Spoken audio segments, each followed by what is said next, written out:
Welcome to the Circuit of Success Podcast. The Circuit of Success Podcast. With your host, Brett Gilliland. Brett Gilliland, Visionary Wealth Advisory. The Circuit of Success Podcast. Let's start the show. Welcome to the Circuit of Success. I'm your host, Brett Gilliland, and today I've got Erin Stafford with me. Erin, how you doing? I'm great. Thanks for having me. Thanks for being on. You are being a great daughter. You're up visiting the parents, I believe, and saying hi to them, and then taking time out of your busy schedule to be with us and our listeners on the Circuit of Success. So how's it going? It's going well. I was joking, saying I'm here in the spare bedroom, so you're getting spare bedroom Erin today. So well, I like it. The message will be the same despite the background. Yeah. Well, you are a powerhouse author, speaker, leader with a career as diverse as it is impactful. It says here, from Paris and London to Los Angeles and San Diego. You had excelled as an MTV advertising exec, a celebrity stylist, journalist, marketing guru. You were also an author, The Type A Trap, 5 Mindset Shifts to Beat Burnout and Transform Your Life. You've worked with some amazing companies, Apple, Nike, Coke, American Express, helped with celebrities on the Emmys, the Grammys, the Academy Awards. You want me to keep going? Or, this is unbelievable. We could just stop with this. Let's just say I've had a diverse background. Yes. I am not the girl that picks one career and just stays there for 35, 40 years and then retires. I'm like, life's too short to do that. I agree with that. But I always say, Erin, every podcast I've done, I always say, what's helped make you the woman you are today? Which I know is a very open question, but it usually starts with some good conversation. Yeah. I think first and foremost, it's funny that I'm actually up here at my parents' house right now visiting, because I attest so much to them and the fact that I have had the most incredible parents, and I know a lot of people cannot say that. And so I am very fortunate in that, but I think they've really instilled in me a notion of I can do anything. I can literally do anything if I set my mind to it. And I've grown up with that mentality. And I've always known that if everything went to crap, I could always come back and stay with them if I needed to, so it's given me a real sense of security to just be screw it, I'll try it. What the hell is the worst that can happen? I could go live with my parents again if I have to, you know what I mean? So yeah, I've always had this real sense of safety where I can just go and try things. And, like you were saying with my background, I've done so many different things because there's so much that I want to do and see and accomplish and try and achieve in this world. And I feel like it can feel really stifling to just get stuck in one career. But this is something I talk a lot about on stage when I do my keynote talks, is that we don't have to stay in the same career our whole life. There's so much we can do to take the skills and the knowledge that we have and parlay that into something completely different. And usually we don't have to start over at the bottom.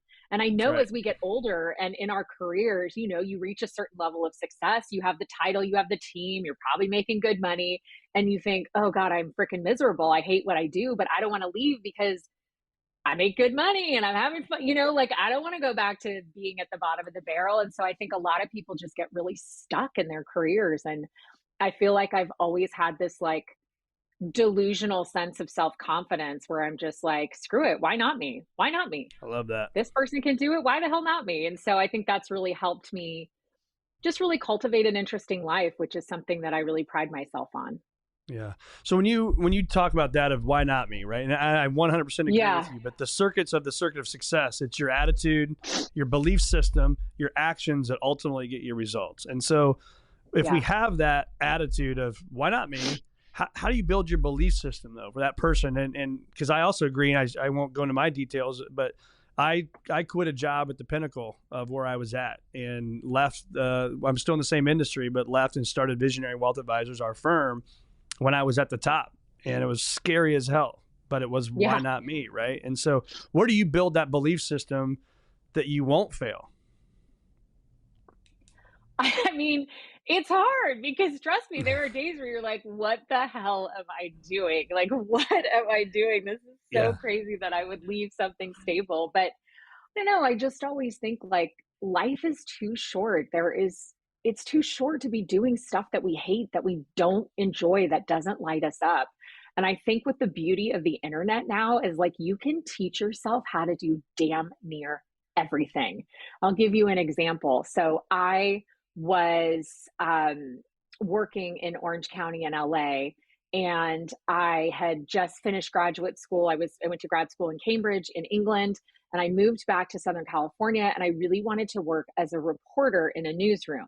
Now, did I have any reporting experience in a newsroom? No. I had written for a bunch of magazines and stuff, like fashion journalism, but like that's very different than covering local news as a reporter.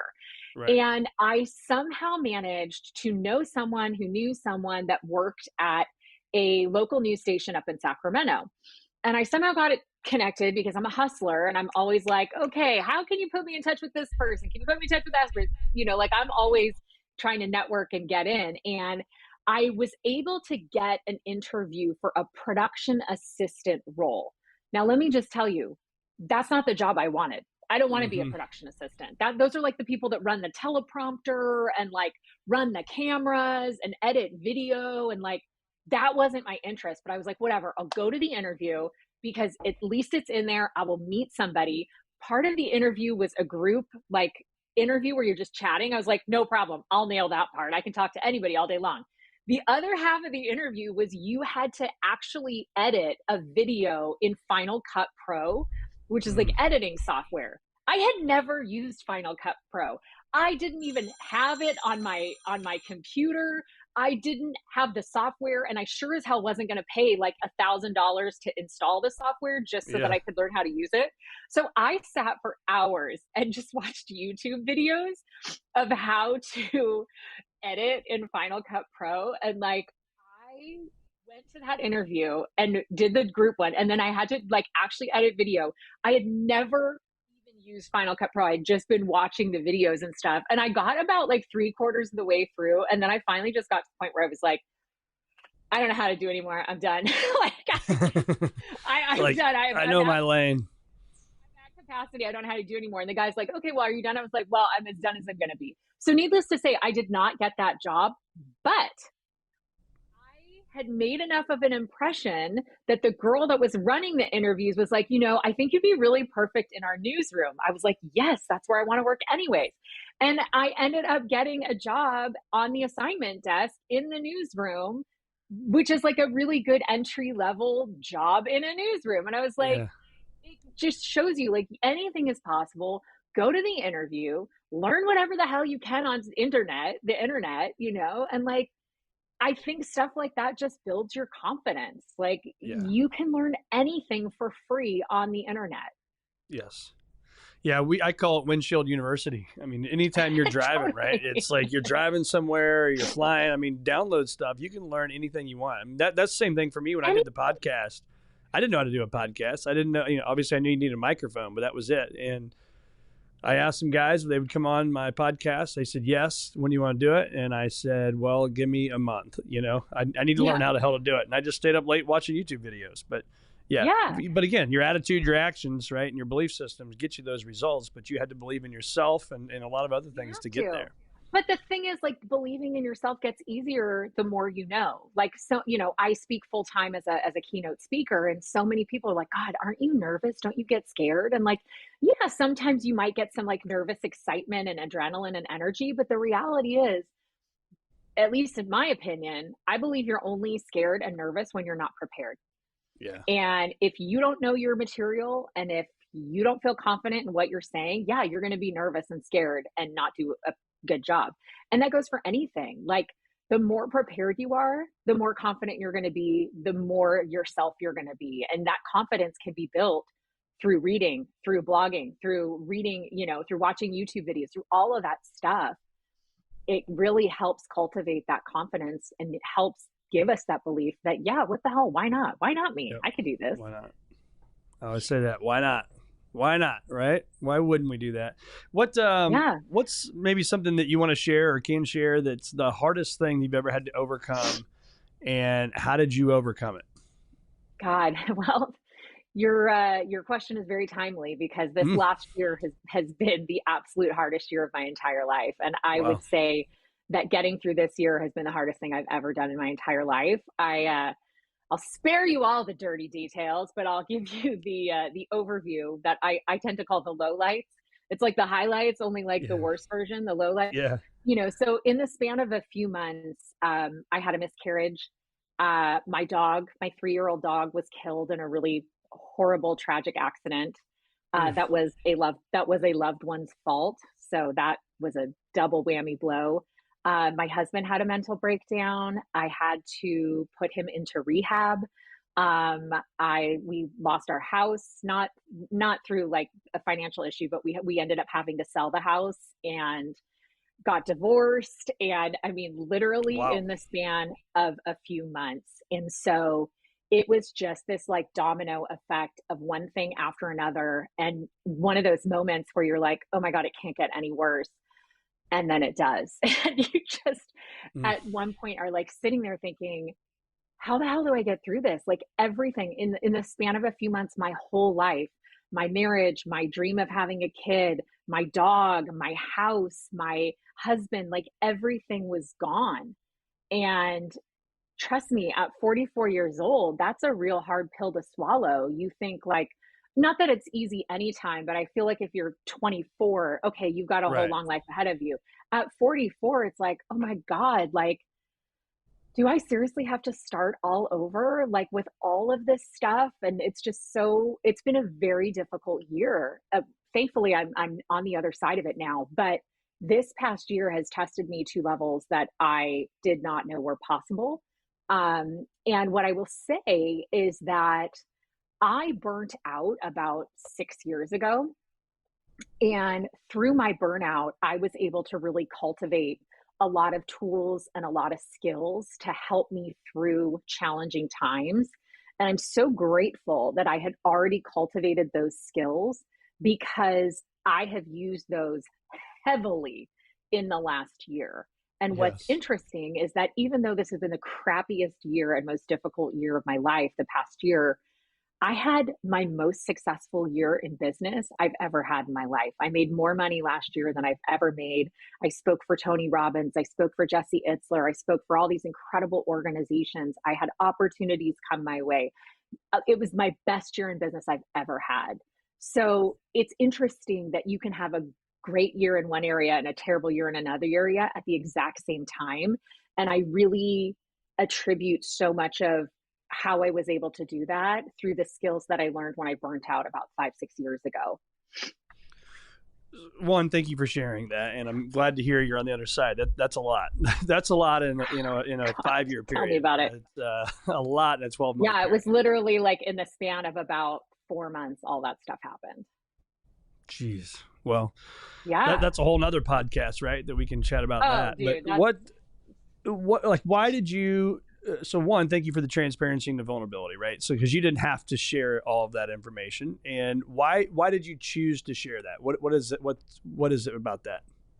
I'm always happy to because I feel like people don't talk enough about all of the shit that happens in our lives. Yep. Like, especially as successful, motivated, driven achievers, it's so easy to just make it look like everything's great and life is wonderful and I'm kicking ass and I'm achieving and I have this great job and this career and this Yep. great job title and all the things. And I know I'm not alone. I mean, I'm speaking for, I feel like so many leaders that I know, so many successful people. We don't want to talk about the hard, ugly, dirty stuff, but the reality is every single person has crap that they're dealing with, That's right. whether it's, addictions, infidelity, whether it's, deaths in families, kids that are struggling with eating disorders or in school or with drugs. I mean, like, there's always something. Taking care of aging parents. I mean, Jesus, that's difficult. Like, Yeah. we're all dealing with so much. And I feel like so often people think they're alone in their struggles, especially motivated, driven achievers. Like, we think that we always have to appear perfectly strong. But the reality is, like, our teams want us to be human. They want to know that we're human because it helps them feel more seen and heard. Like, we're all struggling with something. I don't care how wonderful your life is. Everybody is struggling with something. So I like sharing my story just to kind of give people permission that, like, it's okay to be struggling with something. I talk so much about mental health, and I think so much of it is just being honest with yourself and being honest with people around you. And if Yeah. you're constantly in denial about how perfect everything is and life is wonderful, you're not helping yourself and you're not helping anybody around you. Yeah. Well, thank you for that. That's a great answer. And that's why I asked the question. I thought you'd have a good answer and you did, and you nailed it. So, and what I find too, is when I talk about something I'm struggling with and I go public with it, is what I always say, go public with it and talk to people about it. I always feel, one, it deepens the relationship of whoever I'm talking with. But number two, they're always like, man, you know what? I'm struggling with the same thing, right? It's amazing how it's literally can be the exact same thing almost, right? And I think it just helps, and it helps so many people when you do that. Yeah, what's interesting is depending on what talk I'm doing, sometimes I'll go into a little bit more detail with my story and stuff. But what's interesting I find is when I share the story about my miscarriage, I mean, and side note, I've had multiple, but this I talk about just one. What's interesting is I have so many men come up to me after my talks. You would think it'd be the women that are like, oh my gosh, I can totally relate. 9 times out of 10, it's the men that come up to me and they're like, I'm so grateful you shared that. Like my wife and I, my partner and I have really been struggling and blah, blah, blah. And it was just so nice to hear you talk about that so openly. So, you just never know who you're touching, and you never know who needs to hear that you've also gone through something that they're maybe struggling with. Yeah, absolutely. It's the thing, right? You have no idea what people are going with. What was you the really biggest? have no idea. No. We just had a wild event happen from somebody on my son's soccer team, without going into details because it's a pretty big deal around here. Just a crazy, crazy, crazy thing. And it involved a death, right? And it just, you see this stuff. You're like, man, you just never know who you're around or what's going on, man. It's scary. What was the biggest takeaway? So during all of that, what we'll call the shit show, right, that went on for the last year for you, unfortunately, what was, is there one thing that you could say you did like almost day in and day out that really helped you? So somebody that's listening to this going through something right now that they can do? Yeah. I think one of the things that I really had to come to grips with was that I needed to start smaller. I think sometimes, especially as like motivated, driven overachievers and type A'ers, we think we've got to like solve all the problems in one go and we've got to change our whole life and just do everything differently. And what happens is that can feel incredibly overwhelming. And so often it ends up where we just don't do anything. We think we've got to change our diet and get a new trainer and save more money, and we've got to move out. We've got to do this. There's like 1,000 things that end up on this list of how we need to change our lives and how we need to clean up this mess and get through this period of time. And it can become so overwhelming that we just become paralyzed and we don't really do anything. And I know for myself, I have big plans. I'm ambitious. I'm driven. I want to do all the things. And so I really had to get comfortable with just starting smaller. My dad always says, you don't have to boil the ocean, you don't have to do pretty darn smart advice. You don't have to do everything at once. Like, how can you just start smaller? Give you an example. I run my own business. I have multiple income streams, and I really had been wanting to start a digital course. And I took a course to learn how to do it and set up the sales funnels and like all the things. And it was just becoming so overwhelming. I was like, this is so much work, not impossible. And I'm going to do it eventually. But I was like, this feels like so much right now, so much content and so many things I have to create. I was like, you know what? Instead, I'm going to create a $27 PDF and run that in my sales funnel. And you know what? It's been going fantastically.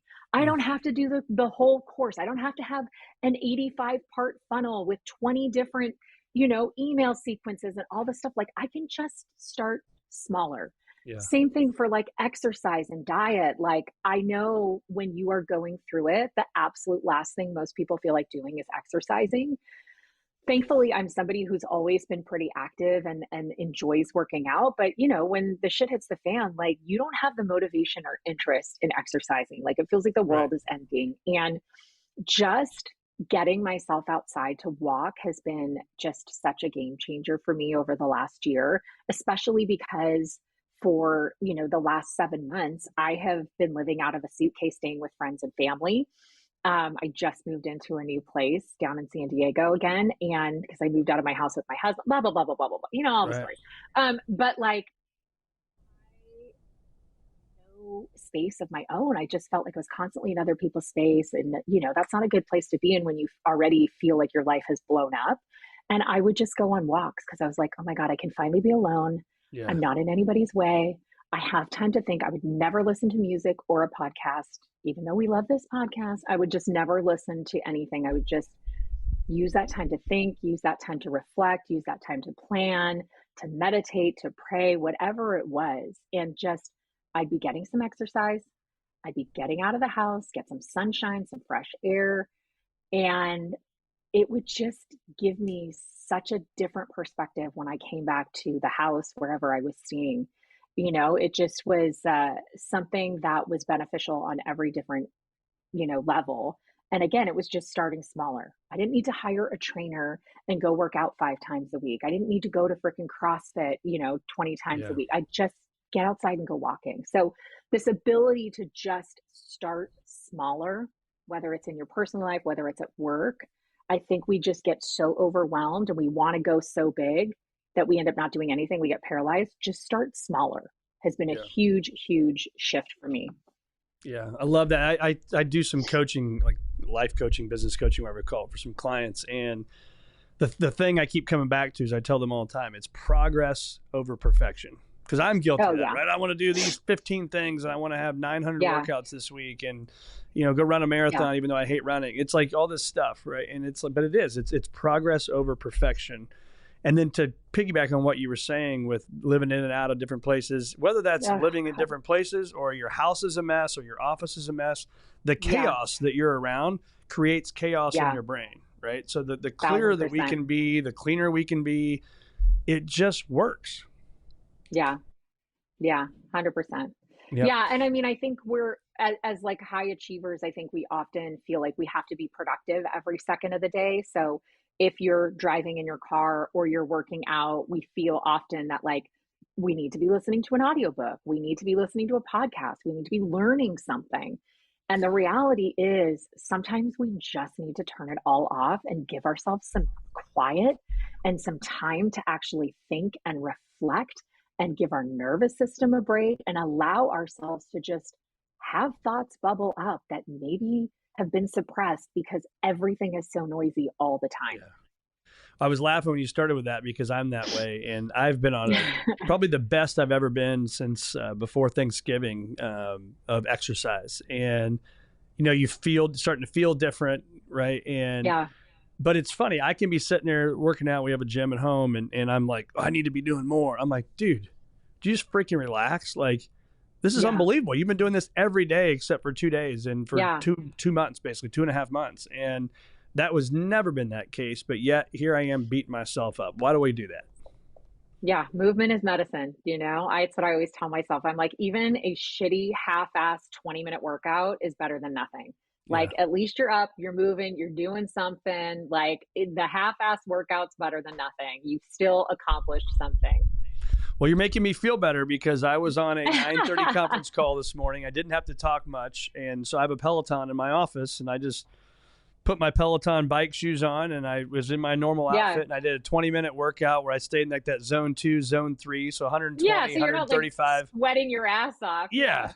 And I was able to talk, right, and not sound like I was running a marathon. So you're making me feel better because when I got up, I got to do more. I'm like, you know what? That was good. That's good to have a heart rate up for 20 minutes and did some stretching, and it's good. So I got 30 minutes in. You're good to go. Maybe I'll get something in later, but that's all right. So see, I need to stop doing that. I'm not going to do anything later. I got it in today. Here's what I love. I underlined this in my notes. I said she's on a mission to help leaders and teams unlock extraordinary results without compromising their energy or well-being. I love that. Tell me more about it. Yeah. Well, I mean, I think so much of the work that I do is with high achievers. You know, there's a reason my book is called The Type A Trap. Like it's a trap. I mean, so many of us as a lifelong Type A poster child here, like it just constantly feels like if we work hard, we win. And if we don't win, we haven't worked hard enough. Right. So we just need to do more.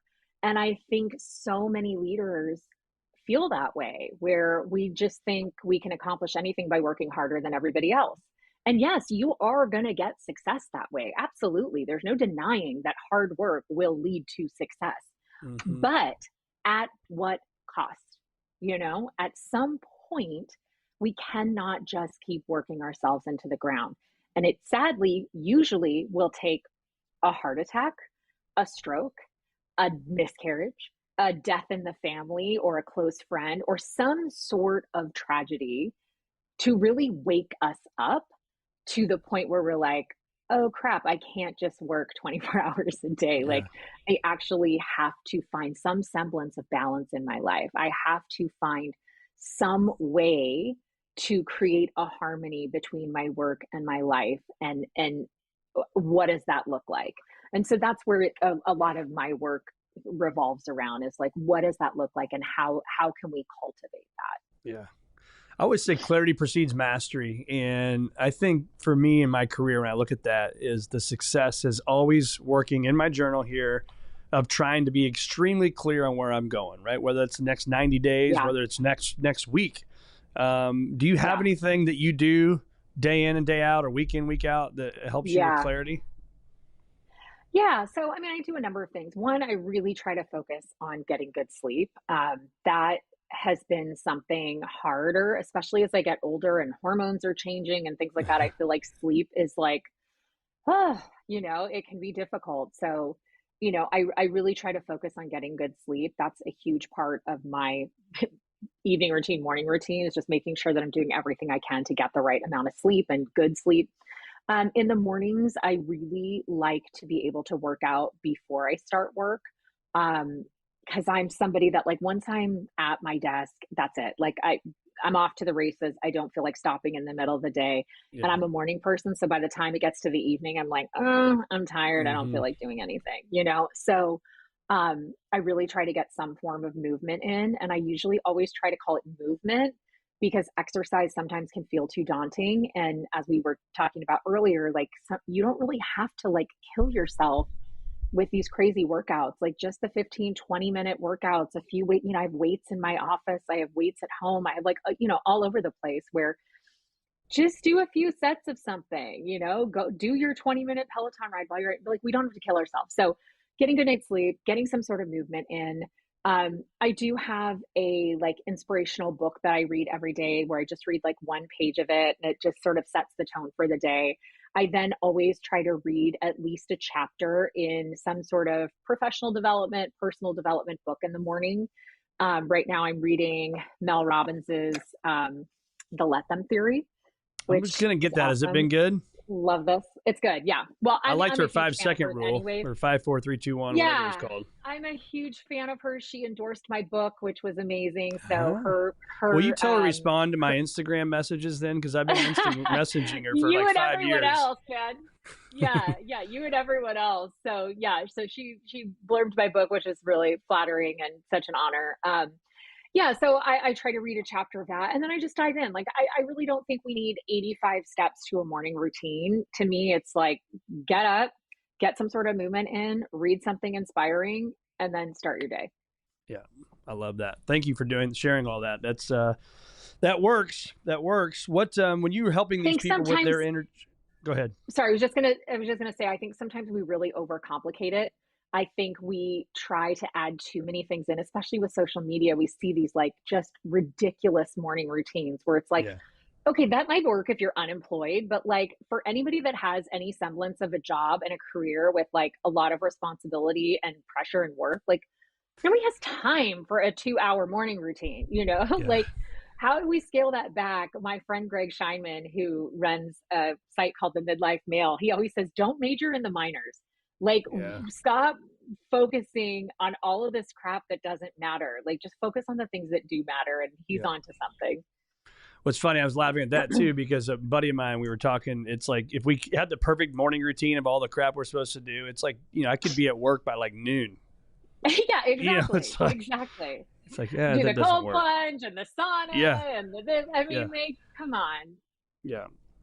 When you see on the bottom of my microphone, F greater than P right here, that's our mission, is helping you achieve a future greater than your past. And Doesn't mean you have a bad past, right? But it's everybody. I think if we were in a room with 1,000 people right now, everybody would say, I want a future that's greater than my past, right?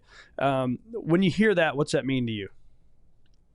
Well, what it instantly reminds me of is a toast that I learned from an old boyfriend a million years ago. He used to always say, like when he was cheersing people, with a drink, he'd always say, may the best of our past be the worst of our future. And to me, it totally goes along with what you're saying. So that's funny. Okay, wait. So what was the question again? Sorry, my ADD. So when you hear achieving a future greater than your past, what comes to mind for you? Achieving a future. Besides, it could have just be the toast. That's what comes to your mind, I guess. I mean, that's what immediately comes to my mind. But, achieving a future greater than your past. I mean, I think it's natural for people to want more for themselves than their parents had, to want more for their kids than they have, to want to do better this year. I mean, there's a reason why New Year's resolutions and like January, New Year, New Me, and all that stuff is so popular. Like, I think it's a natural inclination for people to want to strive for more and better than what they've had in the past. But I think that where that can be difficult is not knowing what enough is. And I've certainly been guilty and arguably still guilty of what is enough. How do we know what enough is? Because otherwise we're just constantly striving to achieve more.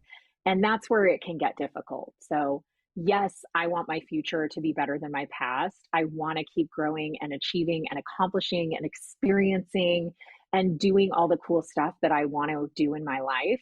But I don't want it to be at the cost of my health, my relationships, and my peace and my joy, So really trying to figure out what success looks like for me and for you, what enough looks like. I think those are two really important things that everyone needs to think through as we're weighing how is my future going to be better than my past, because otherwise you're just chasing incessantly and never happy. Yeah. I think the power of no is something I've learned too over the years. And Jesse Itzler, who you mentioned earlier, I do some coaching stuff with Jesse and he's phenomenal, Jesse. right? Yeah, he's phenomenal. Yeah. And he talks about his buckets and different things that he's got. I talk about my F to the 6 power: my faith, my family, my fitness, my firm, my fun, and my finances. Those 6 things. And so it's gotten easier over the years. If somebody asks me to do something, I will literally put it in one of those buckets, right? One of those F's. And if it's a hell no, then it's a hell no. But if it's a hell yes, then we're all in, right? And I think for that, so do you have anything like that to help you make a decision to where you can focus and stay in your lane and do what you do? I wouldn't say that I have like it broken down to 6 F's like that, but I definitely feel like I have kind of my own mental checklist of what I want to do and accomplish and where I want to be. I have some really like delusional goals for what I want to do. And one thing that I have gotten pretty good at is saying no to things that don't interest me and excite me. I have a girlfriend who's just like forever saying yes to everything. And she's like, but I feel bad saying no. I'm like, I say no all the time. You don't have to be an a-hole. Like you can just say like, oh my gosh, thank you so much for the invite. That sounds incredible. But unfortunately, I'm going to have to pass. That night doesn't work for me. They don't need to know why that night doesn't work for you. It could be because you want a night at home alone. Like you can say no to an invite somewhere without sounding like a jerk. And I always tell people I have this line in my keynotes I always say, where like, we don't have to show up for everybody. We're allowed to say no, because if we keep showing up for everybody else, we'll never show up for ourselves. And so how do we make sure that we are showing up for ourselves first and foremost and not just showing up for everybody else? So no, I don't have my 6 F's, but I definitely have an internal sort of guide as to like, is this going to lift me up? Is this going to make me feel, is this going to be just fun? Because we're also allowed to just have pure fun. It doesn't always have to be achieving something. It's just like, is this going to be a fun kick-ass time with friends that make me laugh and feel good? I'm in, but I'm also a big fan of like just staying home and recharging and like making out with my dog, like that brings me so much happiness as well. That's great. Let's talk about one of those huge goals that you want to go public with and make happen. Anything you want to share there? Yeah, I mean, I have some delusional financial goals this year, which is exciting and crazy at the same time. I want to have a #1 New York Times bestseller. I know it's possible. There are much shittier books that have made Mm-hmm. #1, in that we've seen. I have another book in me that I will be writing this year, which is exciting. So maybe that's the one. Maybe it's the next one. Who knows? But that's definitely one of the big goals that I see. I also do want to launch this digital course that I have been knocking around for a couple years, and I finally want to make that happen. And I want to continue to speak on bigger stages with bigger audiences and just make more of an impact. I have so much fun on stage. I have so much fun meeting people in the audiences that I speak to, hearing their stories, hearing their struggles, hearing how they've overcome things, how they've interpreted things that I've said to, work in their life. It just fires me up and gets me so excited. And I see people like Mel Robbins, and I love the career that she's created for herself. And I definitely see parts of me and my journey in hers. And she's one of those people where I look at her and I think, she can do it. Why not me? Right. Like, she didn't climb Mount Everest. She didn't start Google. She didn't, do anything particularly incredible. She's just had a good career, and she's charismatic, and she talks to people in a way that makes it easy for them to understand things that she talks Right. about. Like, so I think there's a lot on my list to do, I love but it. those are a few of them. Tell us about that book, The Type A Trap: 5 Mindset Shifts to Beat Burnout and Transform Your Life. Yeah, so the book is really, God, it's something that I wish I had read before I actually burned out. Like, I wish I didn't have to have burned out before I got to this point. So, I wrote it for people like me, people who are leaders, who are movers, who are shakers, who are doers, who are high achievers, who always feel like if we work hard, we win. And if we don't win, we didn't work hard enough.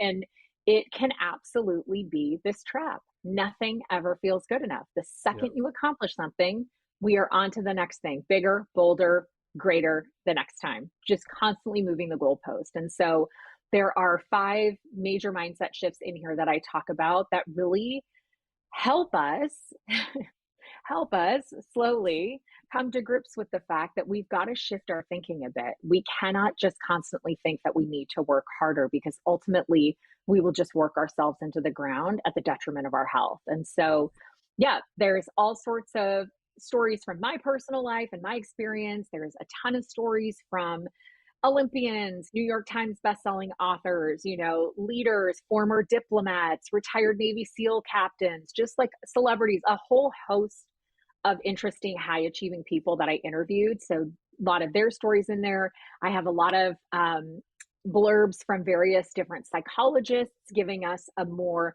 clinical understanding of what we might be thinking and what we might be going through. It's written in a really fun, easy to read tone. I am not trying to complicate things. Like, I want it to be simple and easy to digest. So I lots of great love it. information in there, lots of fun stories, and really hopefully gives people tools to put themselves in check a little bit and give themselves a little bit of grace, and hopefully continue to kick ass and achieve at those highest levels, but do it without burning out. Well, I just pulled it up right here. We're going to put that in the show notes. You've seen that Woo before. That's woo. your link from your Instagram. We just go right there. We're It going to go is. buy the book. Buy now. Goes to Amazon. I mean, how easy is this? My background was in marketing for many, many years. So if I can't get people to find my book, then I've done something wrong. That's right. My motto is always like, make it easy for people to say yes. Like, they Amen shouldn't to have that. to look that far for your email address or your contact us for, like, make it easy for them. So Click the easy button. Well, Erin, it's been awesome having you on the podcast. We will put all this stuff in the show notes, especially where to buy the book, and people can reach out to you, because just like I reached out to you, we somehow saw each other. I saw your stuff on Instagram, reached out, and you responded, and now here we are doing a little Circuit of Success podcast. So thanks for being with me. I love it. Thanks so much for having me. I appreciate you. All right.